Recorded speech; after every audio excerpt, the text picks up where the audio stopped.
Hey and welcome back. My name is still Fabian, a former automotive strategy consultant turned product manager. And in this session today, I will be talking about some of the current fundamental trends in the automotive industry and how to navigate the automotive landscape.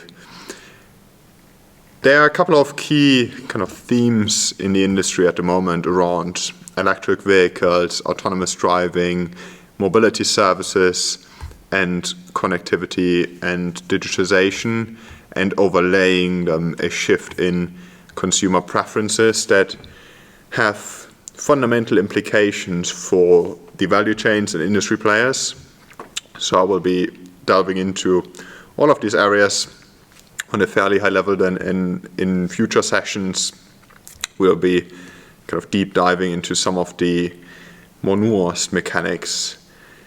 There currently is a trend towards electric vehicles in the automotive industry that's largely driven by environmental factors like environmental concerns and driven by government incentives, as well as advances in battery technology, but especially this element of incentives is very prominent, and we can see this quite clearly in countries like Norway and China, where we had certain incentives for a certain period and then not anymore afterwards, and there has been a very strong positive correlation between incentives in terms of monetary purchase incentives and the adoption of these types of technologies.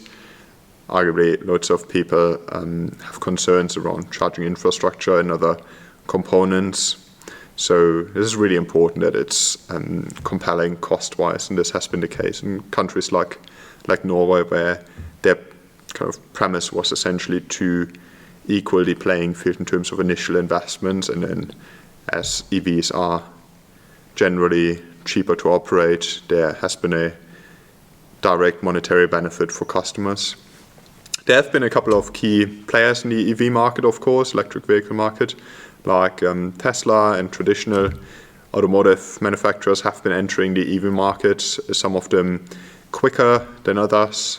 Companies like Volkswagen have been quite public about their commitment to electric vehicles, which so far seems to be working well for them. And then there have been some new entrants, companies like Rivian and Lucid Motors, that really try to pioneer and differentiate in this new EV market.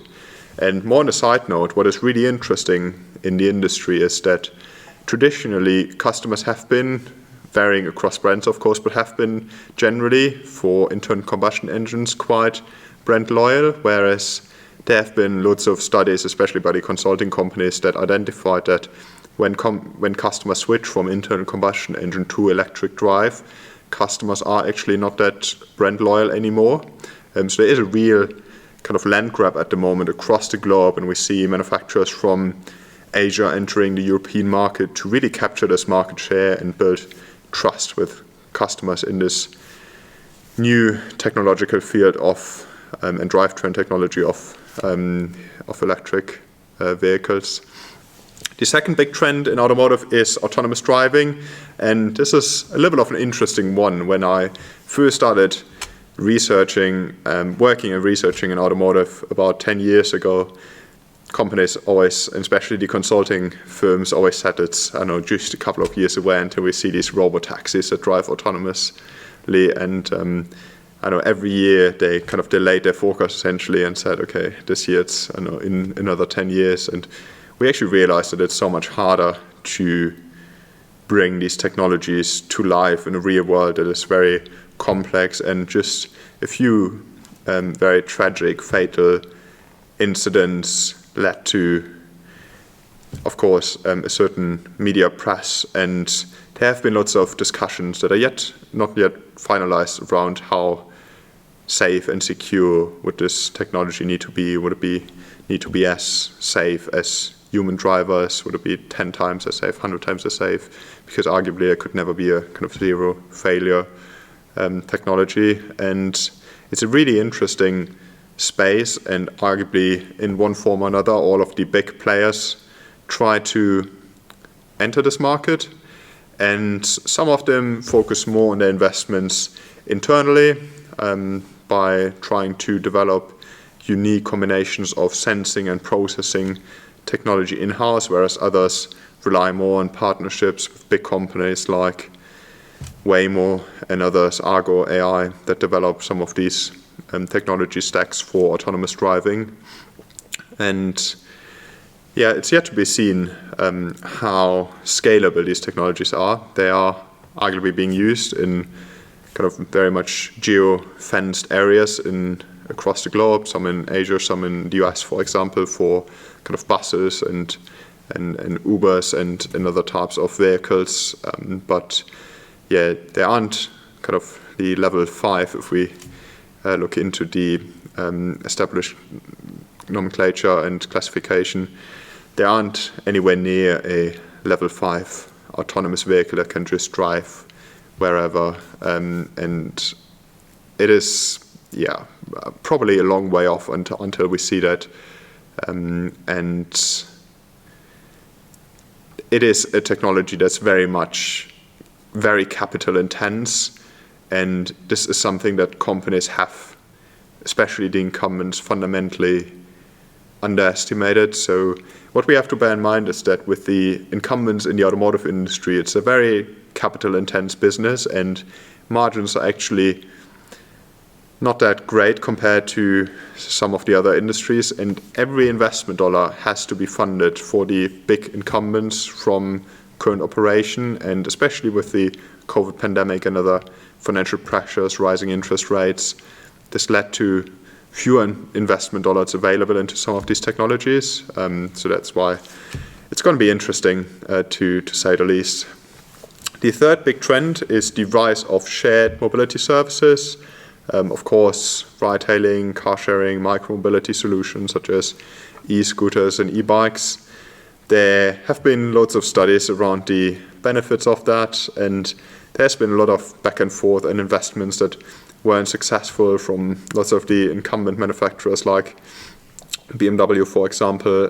Arguably in urban environments, as a way of urban transport, it is probably a sensible thing, and there are some consumer behaviors that suggest that for certain types of mobility solutions that this could be the future, and companies like Uber and Lyft established themselves. However, as far as I'm aware, all of these companies are yet to turn profitable, so it's yet to be seen how some of these big investments turn out. But arguably, if we can, and this is the underlying promise of these technologies and business models, that we can increase the utilization of any sort of mobility type product, that is arguably better for our overall ecosystem, our environment, and then also hopefully financially more sensible. The last big trend in automotive is around connectivity and digitization that is almost underpinning all of these other areas. And connectivity and digitization have been, of course, growing massively in importance in traditional areas like the enablement of infotainment system, connected services, but then also more future-orientated ones such as over-the-air updates. There have been lots of novel technologies recently, such as artificial intelligence, especially generative AI, intelligent and Internet of Things types products, cloud computing that enhances vehicle connectivity and user experience.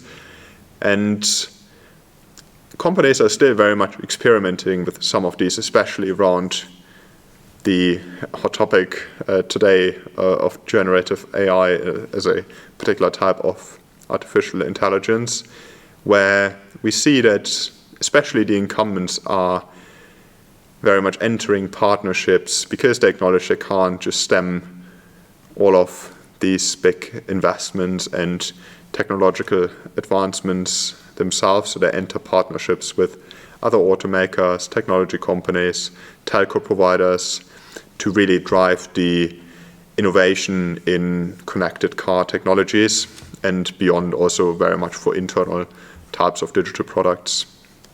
And finally, the last area that's very much a overarching topic in automotive is the shift in consumer preferences. And here we really need to analyze the changes in preferences, and companies don't really do this, especially the incumbents, as systematically as they probably should.